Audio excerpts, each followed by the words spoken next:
société décide de lui annoncer la fin du monde est à 7 heures. Annonçait le téléviseur, annonçait les ordinateurs, les séquenceurs, les répondeurs, annonçait le télécopieur, annonçait les radiateurs, annonçait... Mercredi 6 mai 1998, Viagra, la pilule qui garde les hommes en érection pendant 1 heure. Mais que diable vais-je faire pendant les 57 autres minutes? La comprenez-vous? Non, c'est parce que moi, d'habitude, ça dure juste 3 minutes, puis le... En tout cas, c'est pas de vos maudites affaires. Publisac, non, ce n'est pas un maudit paquet de cochonneries dans un sac. C'est le répertoire des meilleures activités culturelles de la banlieue. Et M. Jean Dion, journaliste sportif au journal Le Devoir. Pas fort au hockey, mais essayez pas de lui en passer une sur le cricket, le bridge ou le boulingrin. Bonne fête du monde, mesdames et messieurs. Tout d'abord, pas de nouvelles de moi ce soir. Oh non, non, monsieur, non. Écoutez, ça fait 2 ans que je n'attends que ça. Ce soir, ma Virgine se marie et personne au monde me fera manquer ça. Alors, s'il vous plaît, ça commence. Voyelle. Ah, elle a une belle Virgin Pizza Face. Ah, c'est Si nous sommes réunis ici aujourd'hui, c'est pour vous unir les liens du mariage. Y a-t-il que quelqu'un qui a quelque chose à dire de contre? Oui, Monsieur Blanchard? Une fois, c'est un gars, comprends-tu? Il était un petit peu pacté. Il rentre d'un bord, puis il sort de l'autre. Un deuxième set à minuit. plus drôle dans une annonce. Pour ceux qui veulent jouer à la manège, pour avoir la fun dans l'Ontario, de faire lécher ton face par le gros baleine. Oui, tout le monde est Maryland. Ça recommence, toujours rien. Pour là, ça recommence. Virgin Pizza Face, avez-vous quelque chose à dire? Oui, Virgin? Je veux te dire, Pizza Face, que je jure que les enfants de la Terre... Non, Virgin. Et vous, Pizza Face? Good. Monsieur Blanchard? Une fois que c'est un catholique, un juif, un protestant, comprends-tu? C'est beau, Monsieur Blanchard. Virgin, voulez-vous prendre comme pour époux Pizza Face ici présent? Oui, je le veux. Pizza Face, voulez-vous prendre comme pour épouse Virgin ici présente?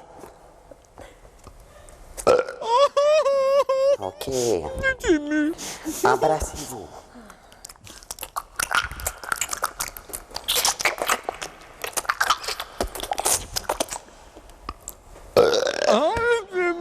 Amen. Et schneie en paix.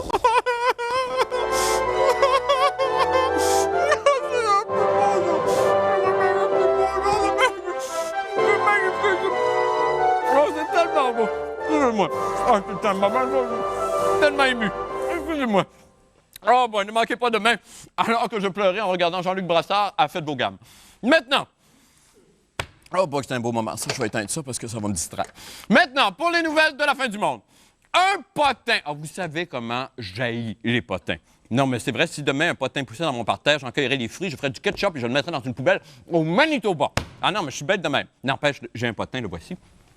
Depuis une semaine, Jean-René Dufort, celui-là même, qui, il n'y a pas si longtemps encore, faisait constamment allusion à un mythique perchoir à émeu dont la nature l'aurait doté, eh bien, Jean-René Dufort, donc, n'a que le mot Viagra à la bouche.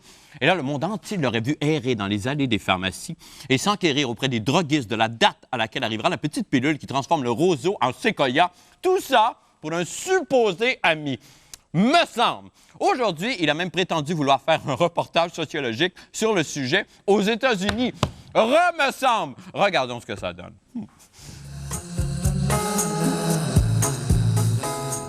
Alors que tout le Québec masculin parle du Viagra, la fin du monde est passée aux actes aujourd'hui en allant par nos superbes routes québécoises tester directement au State cette pilule qui transforme l'homme en cheval. Porté par cet espoir d'être enfin un homme, je me suis rendu rapidement mais discrètement chez mon pusher de Plattsburgh. Et je n'étais pas le seul. We've had some phone inquiries from Quebecers and Canadian folks in the past about this product as well as other products. And so we've been fielding a lot of phone calls. A lot of calls? Yes.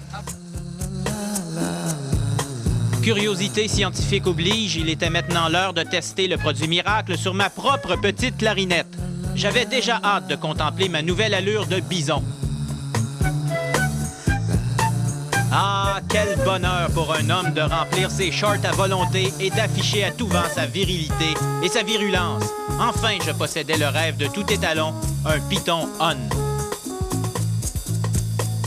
Mais juste un petit conseil, attendez d'être certain que vous n'aurez pas de commission à faire entre votre pilule de Viagra et l'heure de vos ébats. Ici Sylvester Dufort, à Plattsburgh. Oh my God! Jean-René Dufort, bonsoir! Ah, parle-moi pas, je t'en sacrement. Qu'est-ce qui se passe? Écoute, ce matin, dans le Journal de Montréal, Oui. Jean-René Dufort, journaliste, pas de guillemets, de Gazette, reporter, pas de guillemets, et Jean-René Dufort, le journaliste, entre guillemets, gang de condescendants. Oh, ben mon Dieu, il s'insurge! Il est sérieux à part ça? Oui, effectivement. Bon, ben c'est très bien. Jean-René, alors parlons du Viagra. Donc, cette petite pilule-là n'est pas... Merci beaucoup, c'est très gentil. Cette petite pilule-là n'est pas encore accessible au Canada, si je comprends bien. C'est bon jusqu'à quand, ça? Ça, c'est bon. Il n'y a pas de date d'expiration. As-tu mes pis? Bon, ça fait la job, hein? Ça fait la job. Non, Ça, c'est pas encore accessible au Canada, donc. Non, c'est Non. seulement aux États-Unis. Au Canada, OK. ça va être en automne. OK. Mais moi, je suis allé à la pharmacie à Plattsburgh et le pharmacien, mon pusher, m'a dit que c'était possible d'avoir une prescription canadienne et d'aller à Plattsburgh. Bon. Ce que vous avez fait. Oui, mais ce qui est assez comique là-dedans, c'est que les compagnies d'assurance commencent à s'engueuler sur le nombre de... Parce que le Viagra est remboursé. C'est ça, par nos Oui. assurances. Mais là, combien de fois, combien de pilules par mois rembourse-t-on? Alors, il y a certaines compagnies qui disent 6, d'autres 8, d'autres 10, et on peut magasiner ces compagnies d'assurance selon le nombre de fois qu'on Alors désire... maintenant, comme si c'était pas assez, les compagnies d'assurance vont régir nos vies sexuelles. Ben, c'est ça. La fréquence, en tout cas, on de peut nos magasiner selon le nombre de fois qu'on veut avoir l'air d'un étalon. OK, par parfait. mois. Oui. Parfait. Et il n'y a pas d'effet secondaire? On ne connaît pas encore d'effet secondaire. Pourtant, il y a des études qui ont été faites là-dessus. Oui, il y en a. On peut avoir mal à la tête. Il paraît qu'on voit bleu. On voit bleu. Oui, parce que le même enzyme qui est dans notre clarinette serait dans notre œil aussi. Ah bon? Et on voit bleu aussi. Mais ce qui est très comique, c'est dans les contre-indications, on dit de ne pas donner ça aux nouveau-nés, aux femmes et aux enfants. C'est Alors, merveilleux. Non, mais... Ben, c'est merveilleux. Ben, merci beaucoup, Jean-René Dufort, Merci. pour votre étude sociologique de ce soir. On s'est fait foutre à la porte pour grossière indécence dans le centre Où ça? d'achat. Oui, À Plattsburgh? Oui, oui. On vous a mis dehors, vous? Du centre d'achat, juste parce que j'étais en érection. Ben, c'est carrément- ça. C'est-tu épouvantable? Un journaliste, pas de guillemets, foutu dehors aux États-Unis. Ça me met bleu. On fait une petite pause et on revient avec la fin du monde en bref. Restez avec nous.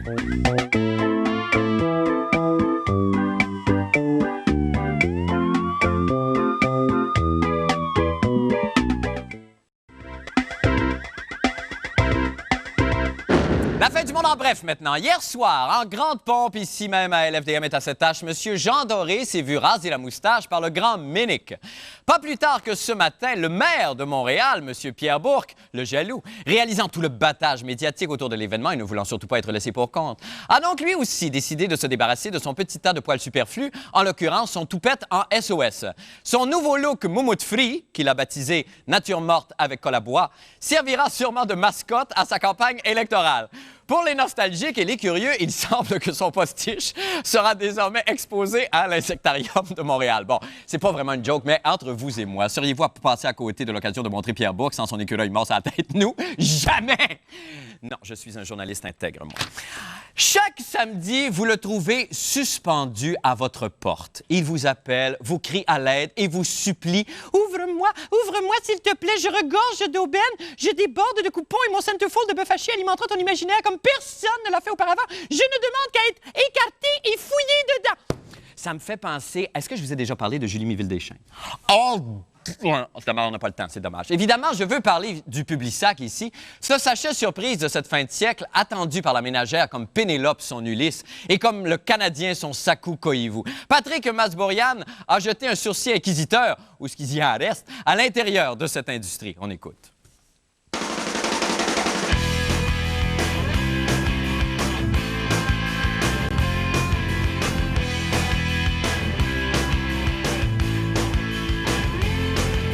Publisac, c'est un véhicule qui entre chez vous à chaque semaine, qui vous amène vos circulaires, souvent accompagné d'un journal, de votre journal hebdomadaire, avec un petit échantillon de temps à autre. Donc, ça se veut un copain hebdomadaire.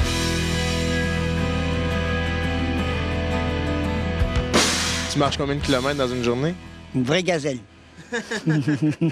Ça veut dire qu'il faut être en forme pour faire ça. Ah oui, ah oui, ah oui. Pourquoi tu fais ça? C'est parce que tu sais bien le faire? Parce que tu n'as pas vraiment le choix de le faire? Au début, ouais, c'est ça, parce que je faisais beaucoup d'applications, tu sais. Puis tu fais l'application, puis la pile. Tandis qu'eux autres, ben, tu t'appelles, puis le lendemain, tu commences.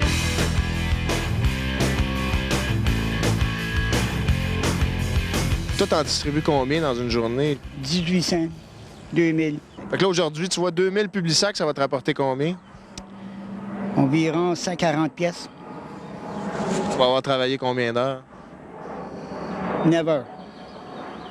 Ben, c'est pas pire, c'est bon. C'est bon, c'est très bon. Sauf des fois, comme dans la semaine, là, des fois qu'ils nous font faire des codes de 4 heures, puis on est payé, mettons, 20 piastres du 1000, on en passe 500, ça nous fait 10-12 piastres. C'est un peu ridicule. Mais donc, si on fait notre moyenne, on a quand même au moins un salaire raisonnable. Là, mettons 8 piastres de l'heure. Ça se peut que ça soit rendu à ce niveau-là. Mais moi, je sais que dans mon temps, j'ai jamais fait ça. Toi, c'était en quelle année?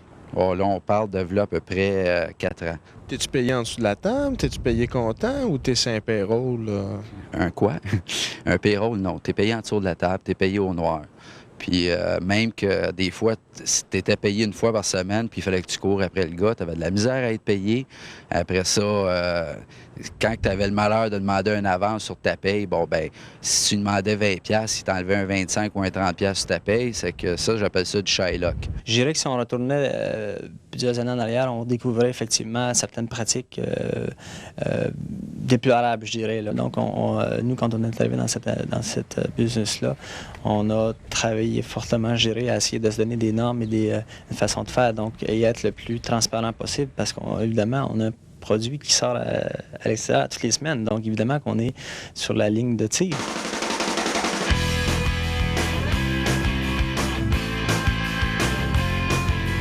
Je sais que c'est pas un travail, honnêtement, qui peut être si rentable que ça, mais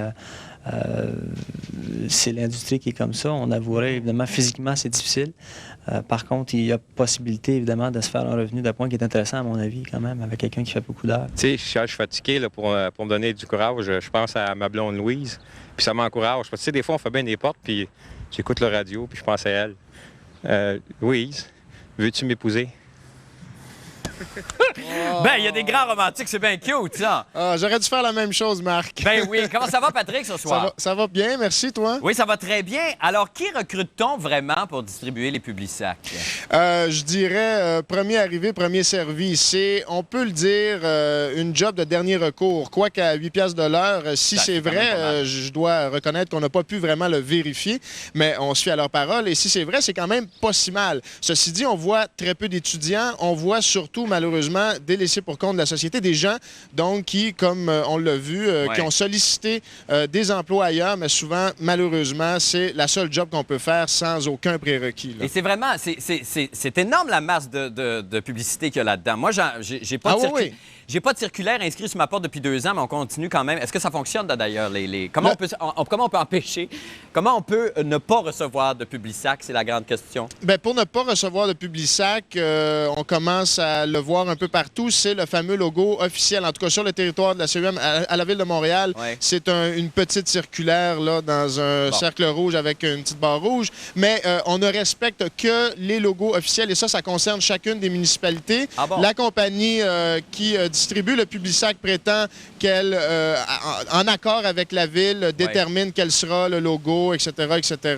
Bon, mais vous devez donc vous renseigner auprès de votre municipalité à savoir quel est le logo officiel et se procurer ce logo-là parce qu'on ne respecte pas les écrits, ce que vous pouvez acheter en pharmacie, par exemple, ou ailleurs. Et rapidement, Patrick, est-ce que c'est une publicité qui fonctionne? Est-ce que ça rapporte vraiment tant que ça? Bien, ça doit marcher très fort. On nous a donné un exemple. Il paraît que, par exemple, pour Canadian Tire, le chiffre d'affaires, ce serait 30 en fait du chiffre d'affaires serait provoqué par la circulaire. Alors, c'est énorme et ça fonctionne. Il paraît que quand les gens ne reçoivent pas le Publisac, dès le lundi, on appelle « Ah, j'ai pas eu mon Publisac, comment ça se fait? » etc., etc. Alors, moi, je suis peut-être une exception. Là. Je sais que ça m'intéresse pas. Ben non, mais il y en a qui aiment ça recevoir de la malle. Ah, un jour, j'aurai 2 enfants comme vous. Ben oui, c'est ça. Vous habitez en banlieue. Vous serez sable, j'aurai des cheveux, Colin.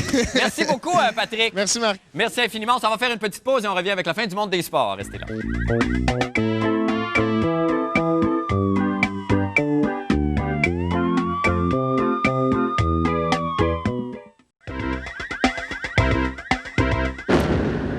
lui doit de magnifiques chansons, de grands rôles au théâtre et surtout, on lui doit le respect parce qu'il est gros en tabarouette. C'est Gildor Roy et sa chronique des sports. Bonsoir, Gildor. Marc, comment vas-tu? Très bien, toi-même. Tu viens de me voir. Tu viens de te voir? Oui. Ben non, mais c'est ton univers à toi. Gildor, on va commencer tout de suite avec les nouvelles. Commençons tout de suite par un nouveau tournoi de tennis qui va avoir lieu à diverses reprises au travers de l'été, mais surtout près de l'Omnium du Maurier, qui sera disputé par les femmes cet été. C'est l'Open de Montréal et c'est un tournoi pour les jeunes espoirs juniors. Frédéric Niemeyer, Marie-Ève Pelletier, Christina Popescu, et al. Ils seront présents. Et c'est les 260 meilleurs joueurs au monde plutôt que les 340. Donc, c'est un tournoi plus relevé. D'accord. En parlant de tennis, est-ce que Steffi Graf, est-ce qu'on en a des nouvelles? C'est pas confirmé, mais il semble qu'elle va prendre sa retraite. De trop nombreuses blessures l'affligent. Ben non, ça se comprend. 28 ans, de toute façon, multimillionnaire, elle a peut-être envie de faire d'autres choses. Je suis pas en train de courir. Marc, c'est tellement merveilleux le tennis. Millionnaire. Pedro Martinez, multimillionnaire du baseball. Tellement un bon garçon qui est venu visiter ses amis à Montréal lundi. Il était au stade olympique et il ne s'est pas caché dans une loge. Il est allé s'asseoir avec le public. En plein sang. Moi, j'ai eu le plaisir de le rencontrer. La première journée qu'il est arrivé à Montréal, c'est la première fois qu'il voyait de la neige et il cruisait ma femme. C'est vrai? Et quand il m'a vu, il a arrêté. Ah, ben voilà, il te doit de respect, lui aussi. Voilà. Mais parlons de choses sérieuses maintenant, Marc. Oui? Buenas noches. Buenas noches, Pedro. Hier, j'ai promis à mon public de danser. Ben oui. Alors, je me vois obligé de remplir ma promesse. Et comme le Canadien va affronter les méchants sabres de Buffalo, je vais poursuivre une tradition amorcée par Paul Hood, celle de lancer des sorts sur les adversaires du Canadien. D'accord. Alors, ce soir, comme j'ai du sang Sioux qui coule dans mes veines... C'est pas vrai, ça. Tu savais pas ça? Je savais pas ça. Oui, un peu de Lakota. 10 de Lakota. 10 de Lakota dans le système. En Abitibi, les Sioux, étaient maîtres pas mal de la forteresse. Malartic, ça, c'était comme un village Sioux. Ah oui? Ah, ben j'en apprends. C'est merveilleux. Donc, vous avez du sang indien. Je vais interpréter ce soir une danse sacrée de mon peuple, les Sioux, Lakota. La danse du bison. La danse du... La danse du quoi? La danse du bison. Du bison? Oui. Okay. Alors, je dois... mettre le maquillage. Cuite, puis tout. Ouais. Hey, je suis pas capable parce que je me regarde dans l'écran, mais c'est à l'envers. D'accord. C'est d'un joueur de football. Ça s'appelle les spots de guerre. D'accord. Et moi, oui, tu vas jouer un rythme sacré, ça m'aiderait beaucoup, Marc. Oui, ben j'avais tout prévu. Si tu permets, je vais... Allez-y. Ça, c'est une peau de bison. Ah bon? Ça n'a pas l'air. Alors, au début, je suis le bison. Oui. J'incarne le bison et après, je serai le guerrier, un joueur des Canadiens qui matera le méchant bison. D'accord. Alors, allons-y. Katana katahana kena. Katana katahana katahana. Katana kena kena kena mahale hane. Hayanga nene hayago. Hone hola.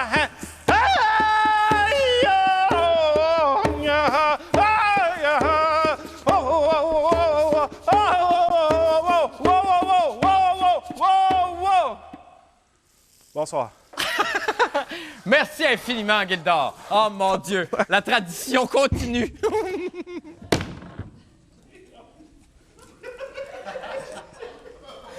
Tout à coup, je suis sorti de mon corps puis je me suis dit, qu'est-ce que je fais là? Oh, c'est merveilleux. Eh bien, un coup d'œil maintenant, ou un coup d'œil ou un coup de glande sur le temps qu'il fera avec la météorologue amateur de la semaine, la grande acteur, Paul Pelletier. Est-ce que Paul Pelletier est encore là, Paul? Oui, bonjour, Marc. Comment ça va ce soir? Ça va très, très bien, Marc. Paul, on a beaucoup de réactions quant à vos chroniques météorologiques. Est-ce que les gens comprennent? Les gens comprennent. Il y en a quelques-uns qui sont médusés, je dois dire. Oui. Il y en a qui se demandent, est-ce que vous êtes vrai?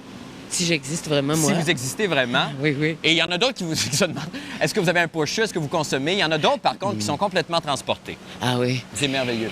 Écoutez, ce soir, est-ce que je pensais passer de la glande du coccyx aux ovaires au surrénal d'un jet? Est-ce qu'on vous voulez qu'on fasse ça? Bien, j'aimerais ça. Est-ce que les gens vont comprendre? Alors, messieurs, dames, je parle du coccyx, je monte aux ovaires, puis ensuite je monte au surrénal. Les surrénales, ça sécrète de l'adrénaline dans le corps. On va voir si ça change ma voix. D'accord? On essaie ça? On vous écoute. OK. Glande du coccyx. Cette nuit, 12 degrés.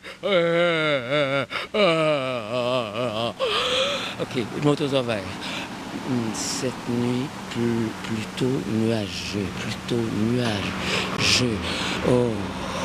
Là, je monte au surrénal qui sécrète l'adrénaline.